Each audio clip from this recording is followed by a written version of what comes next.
No, I am not having a baby, but I have been making and buying more baby stuff. Full details ahead. Welcome to the Sewing Report. I'm Jen. This channel is all about making sewing and crafts fun and approachable, and clearly I am preparing another baby gift. I can't even remember the last time I went to a baby shower. I do occasionally make gifts for friends who are having new additions, and I wanted to share all the details on this latest baby gift. I've sort of combined some handmade items with some store-bought items. I don't know if you guys remember that show on the Food Network, Semi-Homemade with Sandra Lee. This is sort of like the gift version of that. So I wanted to share a couple things that I sewed and a couple things that I crafted and combined them with some stuff I bought to make a very cool looking and presentable gift for anyone you know that's having a baby. Plus, at the end, I kind of want to take a few minutes to talk about some more K-dramas because I've been watching some more and I have some thoughts. Plus, I just recently re-upped my Netflix account. I know maybe I'm not as cheap as I thought. But first, let's talk about the baby gift. I'm going to talk first about the stuff that I made, and then I'm also going to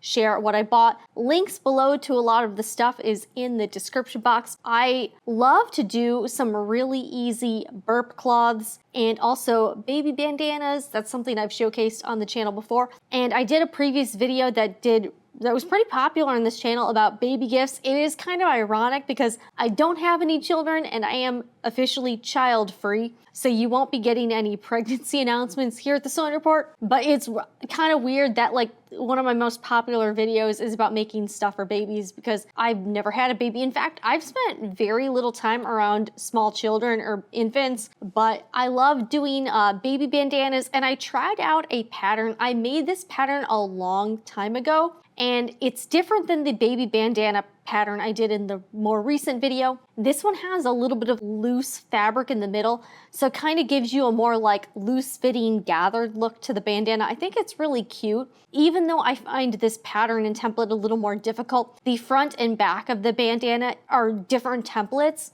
Back of the bandana is a little bit smaller, and then the front of the pattern is larger, so that's how you get that like loose fabric, but it kind of gives it like kind of a casual swaggy look to it. So I do have some photos of the bandanas.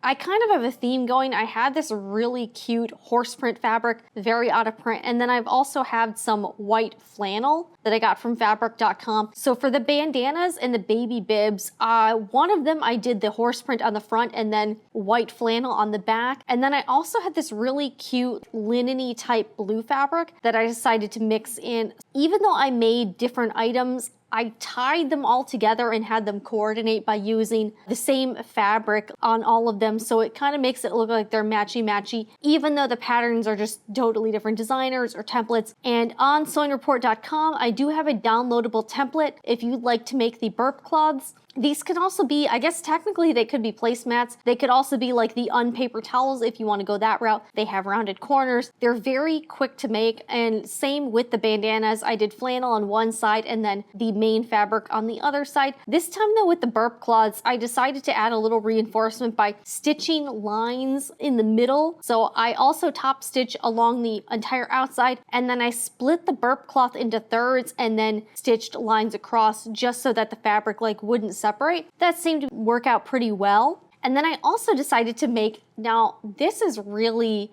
different. I've had this pattern for a long time. It's a reversible baby booties pattern by a company called Misuzu Patterns. And I've purchased and gotten a few of the free patterns, but I haven't made any of them. So this was my first time making the booties. I've had the pattern for several years. I have not attempted it. It looks a lot harder than the pattern really is. The sewing up of the booties went quicker than I thought it would be, to be honest. But there were some parts near the end that were really difficult because the booties are so small. I had a hard time getting it on my sewing machine needle plate in order to sew certain parts. One, it's like a three-dimensional shape near the end, and then trying to get it under my presser foot was hard. So I'll just say that. I decided to customize the booties though. So I did the outside with the linen-y chambray blue fabric, the inside with the horse print, that I used on the bandanas and then the burp claws. And then the pattern calls for you to do bias tape ties to tie the booties, but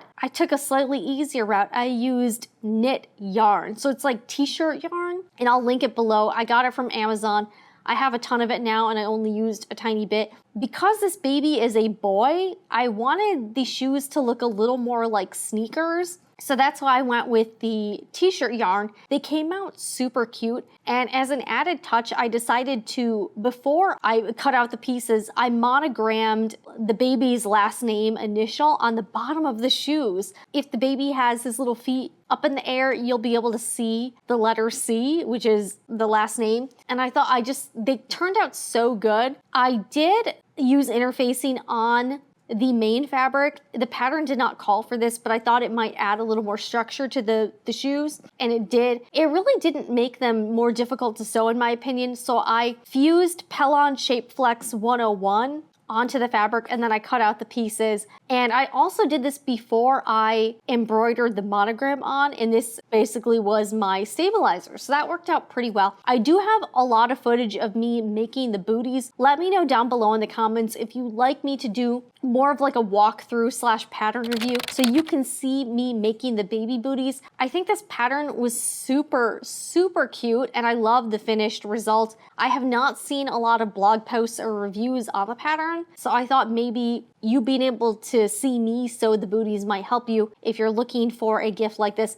I hope the mother likes them. I fell in love with the pattern and with the booties. I also really like that this pattern has a lot of different sizes. So I made the smallest size because it's going to be a newborn, but you can really like go up to, I believe, like kind of a toddler size. So this pattern, highly recommend. It was not the easiest pattern, but I think the finished result was really, really great. And I also want to tell you that I did decide to add in the meshing around bag I made in another video from Buy Any Patterns. I thought I would throw that in as a gift. So what I did for the wrapping, and I went on the New Mom's baby registry, and I also got her a couple things off the registry. Even though she didn't ask for handmade stuff, I wanted to give her a few things that were on the registry and then add a few handmade items for a pretty nice presentable gift. So she had asked for these bibs. They're like silicone and they've got that little like dish at the bottom, so I guess if the baby spills something, it just falls into the little pocket there. They're silicone, I believe they're dishwasher safe. That was on the Target registry. And then I also got her this really cute rope basket off her Amazon registry.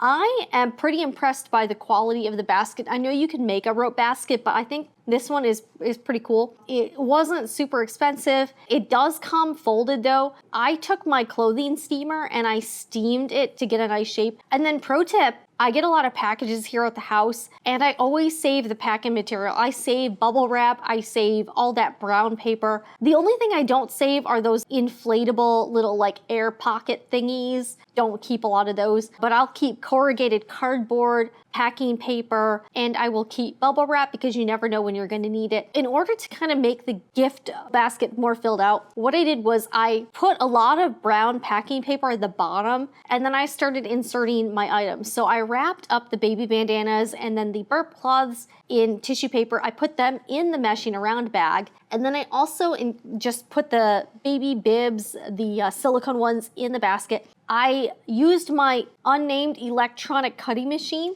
to cut out a really cute hexagon gift box, and that is what I put the baby booties in. And then I just tied it up with a really cute ribbon. And P.S., I have not realized up until recently that I have been doing my bow tying all wrong. So I finally learned how to do it the right way. I used this really cute double-sided decorative paper to make the gift box. I also went way above and beyond, and I recently got another Sizzix craft box, and it's really cute like baby animals. So I used the Sizzix to cut out and make my own homemade card. The Sizzix craft box comes with a lot of different materials, came with cardstock, some really cool looking dies. It does take some time to put all the elements together, but it's kind of a nice thing to just sit and do. You're listening to a podcast, whatever, making cards. I definitely want to try to make some of my holiday cards this year. Also, let me know down below in the comments, would you like to see me get a little more into card making, scrapbooking stuff? Because I'm having a lot of fun. I'm also amassing way more craft supplies than I need to. I did use the Bearly Art craft glue I did a review on that a while ago and it is still going strong. Still recommend the glue, even though it's kind of expensive. It really made putting together these intricate scrap little tiny cardstock pieces onto the card a lot easier. I had bought something like a while ago. I bought like one of those miniature dollhouse kits and it came with a children's puzzle. So I decided to put the puzzle in there as kind of an added gift. And then I also put a colorful piece of tissue paper on top of the brown paper packing just to give the gift a little more color. And then also using my unnamed electronic cutting machine, I decided to add a little flair to the basket just to make it look cuter. So I cut out this Hello Baby shape. I used some embroidery floss and then an embroidery needle, wove that through the basket. So, but it can be cut off really easily, so it doesn't damage the basket at all. But I thought that would be kind of a fun little decorative addition to the gift basket. I really like the way it turns out. I'll admit, I kind of suck at wrapping gifts, so my presentation is usually not even remotely this good. Sometimes I do like gift baskets with some tissue paper. I'm just not very good at doing cute finishing touches for gifts. Are you guys good at wrapping gifts and doing all that stuff? Are you bad at it? I feel like I'm bad at it, but with a lot of craft supplies, you can really make things look cute. One thing I'm kind of trying to do is make more like reusable or sustainable items. How many times do you open a gift like with wrapping paper, you just immediately throw the wrapping paper away? I really like that I was able to reuse packing materials I already had, package the gift in something that I know that this family is going to use a lot around the house, and this was something they asked for. So I just thought it would be maybe helpful to you guys out there if you're trying to think of some baby shower, baby gift ideas. Again, I think this basket is so cute. I almost kind of want one for my house, even though I don't even know what I'm going to do with it, but it's really cute. It's kind of a two-toned color, and there were different color options too. Now I got to make use of my meshing around bag, so I really hope the mom-to-be likes the gift. We'll find out. I'll update you guys in the comments and let you know what the reaction was, but I just thought it would be fun to make some more baby stuff. It didn't take like that much time, and the booties were surprisingly fast.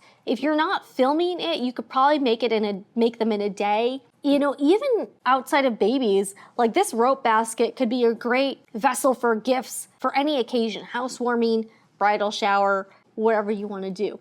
Let's also get to the important thing, which is K-dramas. I was frustrated, and I'll tell you why. I have a Viki subscription. I've talked about this before, and that was what I thought I could watch all of these Korean dramas on, right? But Netflix is now starting to realize, hey, people like Asian entertainment. Let's exclusively license all these popular shows. So I got rid of Netflix a couple years ago because, they kept raising the price. And at the time, there wasn't a whole lot we wanted to watch. We'd watched everything that was on there. So we canceled Netflix, but they kept getting these Korean shows. They got Crash Landing on You, Vincenzo, It's Okay Not to Be Okay, all these Korean shows.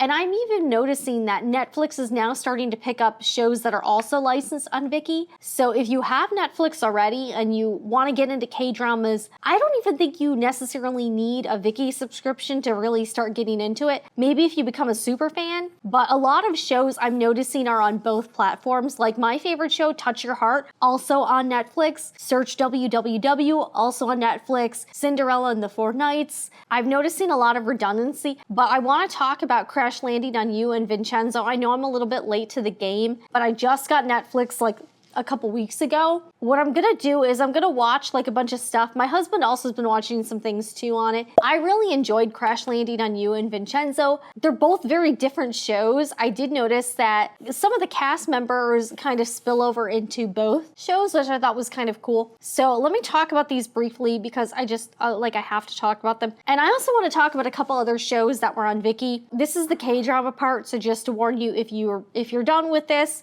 I understand. Crash Landing on You, excellent show. I think it lives up to the hype. It's about a very wealthy Korean female CEO.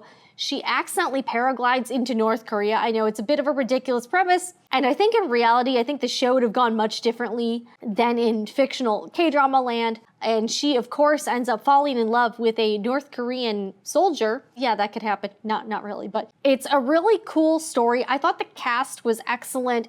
And the storyline really, it's a bit of a fresh show. It's not like I'm so tired of all these American reboot shows. Don't even get me started. I enjoyed watching Crash Landing on You, and I think if you're new or you have never seen a Korean TV show, this is a really good one to just get started with if you're new to the genre. Do not watch the English dubs though. That annoyed me to no end. Watch in the original Korean language, but have the English subtitles. I really do not like English dubs. I would rather have the subtitles. Me personally, maybe that's just a preference. So the show had like comical moments, it had serious moments, and it was a fun watch. This is definitely more of a female-oriented show, so this is not one your boyfriend, your husband may enjoy. I thought the North Korean soldier group of people, they were actually some of my favorite characters on the show. There's also a couple guys, they're the CEO ladies, the main characters, employees, and I thought they were really great characters. In fact, two of my favorite characters from Crash Landing on You are also in Vincenzo. Vincenzo is a very different show. It's about a Korean guy who's abandoned by his mother as a child. He ends up going to Italy, becoming adopted. They don't really go into his adoption story. He ends up in the Italian mafia, literally the mob. So Vincenzo's kind of a dangerous guy, and the show is about him going back to Korea. He has ulterior motives. He's kind of burned some of his mafia ties. It really kind of goes into a lot of corruption and bad stuff going down in Korea, and Vincenzo helps deal with it mafia style. This is definitely more of an anti-hero show, and Vincenzo is not really a good guy, but it's very much like the show Breaking Bad, if you've seen that, where you're still rooting for him even though he's not that great of a person. Song Joong-ki plays the main character Vincenzo, and he's sort of like the Korean version of Brad Pitt. He's very, very A-list over in South Korea. And a lot of ladies think he's very handsome, so that may be good motivation for you if you are just wanting some eye candy there. This is a show, too, that I think guys could watch. In fact, I got my husband to watch a lot of it, and he actually likes the show. He does plan on finishing it. He's kind of taking a break on it because he's watching some show called The Colony, and I think this is a show that is a little more universally appealing than Crash Landing on You. By American standards, Vincenzo, it's not nearly as shock value as American shows. There is some death on the show, so there is some violence on there. And I also thought it was funny that Netflix has a warning at the beginning saying that they're smoking on the show. So I guess they see that as being more adult content. But even though that's more of an adult show for Korea, by American standards, I still think the show is pretty tame. But getting towards the end, there's definitely some major Breaking Bad vibes. So if you did not like the show Breaking Bad, you probably won't like the show Vincenzo. But if you loved Breaking Bad, I really think this would be a good recommendation for you. And if you are, again, new to the K-drama land, I think this one might be a good one to get started with. Some other shows I've been watching on Viki, I watched this weird show called So I Married the Anti-Fan. And it's about a woman who ends up on a reality show with a celebrity she hates. And that show, it had some good components to it, but a lot of people are saying, so in K-dramas, there's a female lead and a male lead, and then there's usually a second female lead and a second male lead. They're usually getting in the way of the main couple getting together. Sometimes the second leads get together. The second female lead and the second male lead on the show So I Married the Anti-Fan, I really hated them, the characters, and you kind of just wish they would get written out or would just go away. But a lot of people were complaining about how toxic they were, and I would have to agree. There was a lot wrong with these people. And I found out that the second male lead, he's on a lot of shows. His name is Chun Sung. He's also a member of this boy band called 2PM. And I did look at some of their videos. They were definitely different than BTS videos, but I thought the production value on them was pretty good. But Chun Sung plays a lot of different types of characters. I will say, I think this character on So I Married the Anti-Fan was probably the worst character he's had. He's a good actor, but the character you just don't like. And I'm also currently watching a show called, this is kind of a weird one, it's called Monthly Home Magazine. It's about people who work at a magazine, and this one's okay, but I would say I don't really like the male lead. I've never gotten second lead syndrome so bad because I really want her to end up with the side guy. I know that's not going to happen because it's a K-drama, but I just don't find myself really liking the male characters. So that's sort of my wrap on the latest K-dramas I've been watching. What are you guys watching? If you're watching TV shows or movies, what have you seen lately that you like? Oh, and one more thing. I highly recommend if you have a Viki subscription, there's one called My Roommate is a Gomihyo. That one was a pretty decent show. I would give that pretty high marks. The Koreans really like this mythical character called a Gomihyo or nine-tailed fox. It's hard to explain, but the character like is immortal or something, so they usually live for like 1,000 years, and there's always like some issues with that. But that show was pretty cool, and I really liked the female character a lot in that show. So if you have Viki, My Roommate is a Gomihyo, and I'll kind of list these shows below in the description box if you want to check them out. But this is sort of my K-drama side rant, I guess. But I hope you found this video helpful or at least entertaining. Let me know what you think. And also, again, baby make ideas. Let me know below in the comments. I'm Jen with the Sewing Report, and I know this was very long-winded, but thank you for sticking with me. I'll see you guys again in the next video. Like, subscribe, and remember, whatever you're doing, make it fun.